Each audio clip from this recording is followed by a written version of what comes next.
एक व्यापारी दिन भर की मेहनत के बाद अपने हाथों में कपड़ों की भारी गठरी लिए गांव की सुनसान सड़क पर तेजी से चला जा रहा था।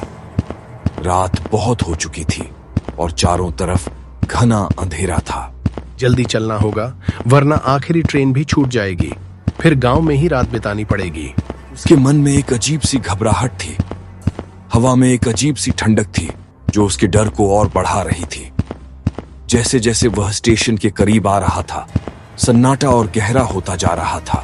वह स्टेशन पहुंचा और देखा कि स्टेशन बिल्कुल खाली था। दूर दूर तक कोई इंसान नहीं था। घड़ी देखी, रात के 10 बज गए थे। तभी उसकी नजर एक बूढ़े आदमी पर पड़ी जो अंधेरे में बेंच पर बैठा था।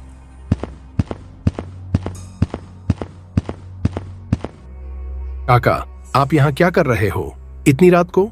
बूढ़े आदमी ने अपनी निगाहें उठाईं। उनकी आंखों में थकान नहीं, कुछ और था। बेटा, तुम यहाँ क्या कर रहे हो? रात बहुत हो चुकी है। मैं अपने गांव जाने के लिए ट्रेन का इंतजार कर रहा हूँ। रात के 10 बज गए हैं। अब यहाँ कोई ट्रेन नहीं आएगी। तुम यहाँ से चले जाओ और रात को यह मत रुकना, गांव के अंदर जाकर रात बिता लो। क्यों काका, मैं इतनी रात को कहाँ जाऊंगा? मैं तो यह किसी को जनता भी नहीं हूँ।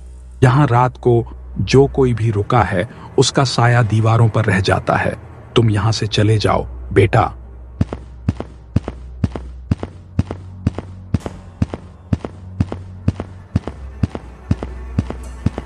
यहां बोलकर काका चले जाते हैं। काका की बात सुनकर व्यापारी का दिल जोर जोर से धड़क रहा था। व्यापारी स्टेशन से बाहर आकर एक पेड़ के नीचे बैठ जाता है।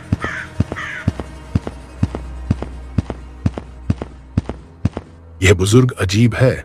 जरूर गांव वालों ने उसे डराकर यहां से भगाया होगा। मुझे यहीं रुकना चाहिए, सुबह होते ही ट्रेन आ जाएगी। वह खुद को यकीन दिला रहा था, लेकिन चारों तरफ छाई हुई खामोशी उसके मन में डर भर रही थी। हवा में एक अजीब सी ठंडक थी और दूर से आती हुई उल्लू की डरावनी आवाज उसके कानों में गूंज रही थी।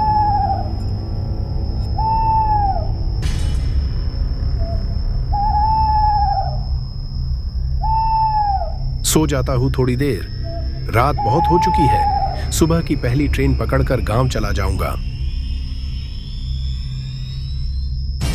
व्यापारी ने अपनी आंखों को बंद करने की कोशिश की।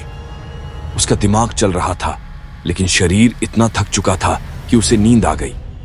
जैसे ही वह गहरी नींद में डूबा, स्टेशन पर एक अजीब सी खामोशी छा गई। हवा का चलना बंद हो गया और उल्लू की आवाज भी रुक गई। अचानक एक ठंडी और तेज हवा का झोंका आया जिसने व्यापारी को जगा दिया।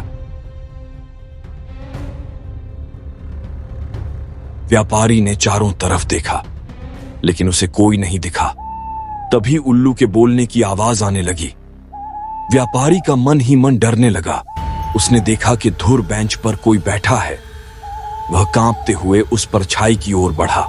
वो कौन है वहां पे? अरे बोलो ना, कौन है वहां? अजीब बात है, कोई जवाब ही नहीं दे रहा। चलो वही चलकर देखता हूं।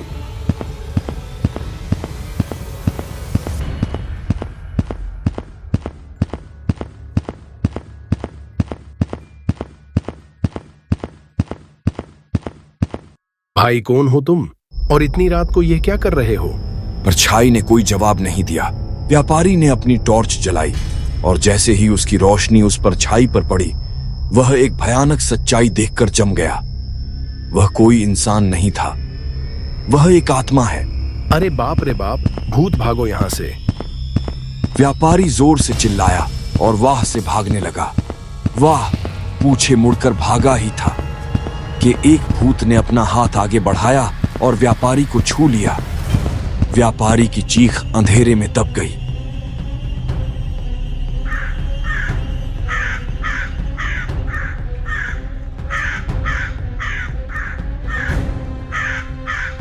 काका, तुमने सुना स्टेशन पर किसी की लाश मिली है? हाँ बेटा, कल रात में उससे मिला था। मैंने बोला था उससे कि स्टेशन पर रात मत रुकना, लेकिन उसने मेरी बात नहीं मानी और बेचारा मारा गया। बेचारा अपने गांव से धुर कपड़े बेचने आया था। अब इसके घर वालों का क्या होगा? बहुत बुरा हुआ बेचारे के साथ। बेटा, इसलिए कहते हैं बड़ों की बात मानना चाहिए और अनजान जगह नहीं रुकना चाहिए।